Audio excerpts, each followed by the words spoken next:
Well, let's have a look at how busy Prince Philip can be. The Duke of Edinburgh is patron or president of some 780 organisations. Last year, he carried out 110 royal engagements, more than many of the younger members of the royal family.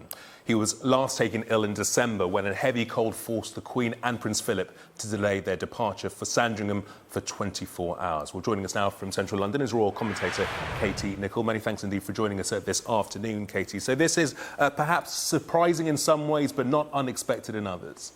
Yes, I think the way the announcement came was surprising. As Rhiannon said in that report, you don't often hear about these staff meetings, but actually what was said was quite a relief, because I think there was so much speculation about what was going to be announced. Could it be a serious illness? I think it's been a great sense of relief that it hasn't been that, and that it is a statement that perhaps we should have expected and should have seen coming. This is a man who is turning 96 next month. He is in good health, or we're told he's in good health. There's been no mention of his health in that statement, but it is clearly time, and this decision has been made in conjunction with the full support of the Queen, as that statement very clearly says, that it is now time for the Duke of Edinburgh to step down. They've been careful not to use that word retire, but he does carry out an enormous number of engagements, and there have been clues. I was told a while ago that he was passing over the management of the Sandringham estate to Prince Charles. There have been other indicators as well, passing over the patronages, some of his patronages to, the Duchess of Cambridge and some of the younger royals around the time of his 90th birthday. And in fact, the Duke did give an interview then in which he talked about how he was planning to step down. He's done remarkably well to keep going for another, nearly 6 years. And indeed, he will continue to be the strength and the support to Her Majesty the Queen behind the scene, like he's done for so many years. I think he will, and we were talking earlier on the show about how he will retain that position as the head of the family. You know, it's not just the Queen to whom he is a strength and stay, to all of his family, and I don't think his influence within the firm, as we refer to it, is going to diminish in any way, but certainly you are going to see him less in the public eye. That said, I can't imagine him not being at really important events such as Trooping the Colour, State Opening of Parliament, possibly a royal wedding at some point in the future.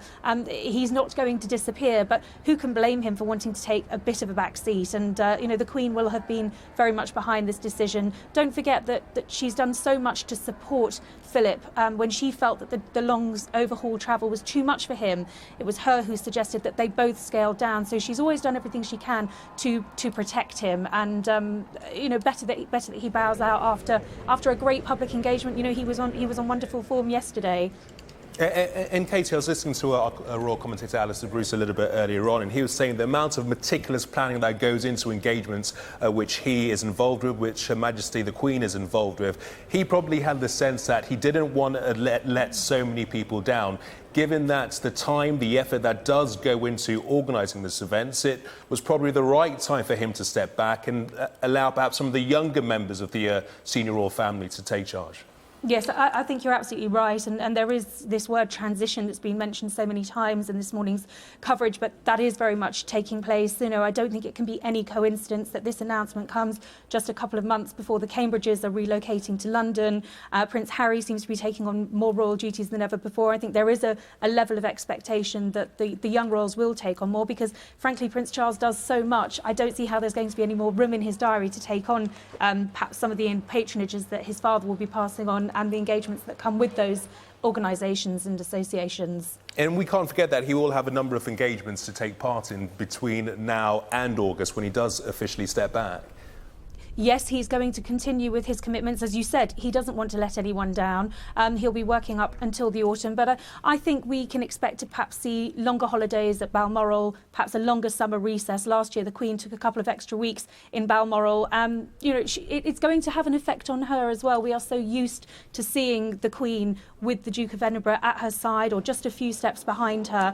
This is going to affect her probably in more ways than we can expect, and it'll be interesting to see how she deals with that over the coming months. And Kate, can we just discuss the role of the consort to the Queen? He doesn't have any official constitutional duties, but it is the work that he does behind the scene that is so important, so invaluable to the role that Her Majesty takes part in, and the other royals take part in as well. Oh yes, not to be belittled at all. And it was the Queen who's referred to the Duke as her strength and stay. He is hugely instrumental. You know, a major cog in that wheel. No family decisions are made without consulting the Duke, and they have a great partnership, the Queen and the Duke of Edinburgh. I'd imagine there are very few decisions that she makes without consulting him. So no constitutional significance as such per se, but don't underestimate what he does behind the scenes. It's a huge amount.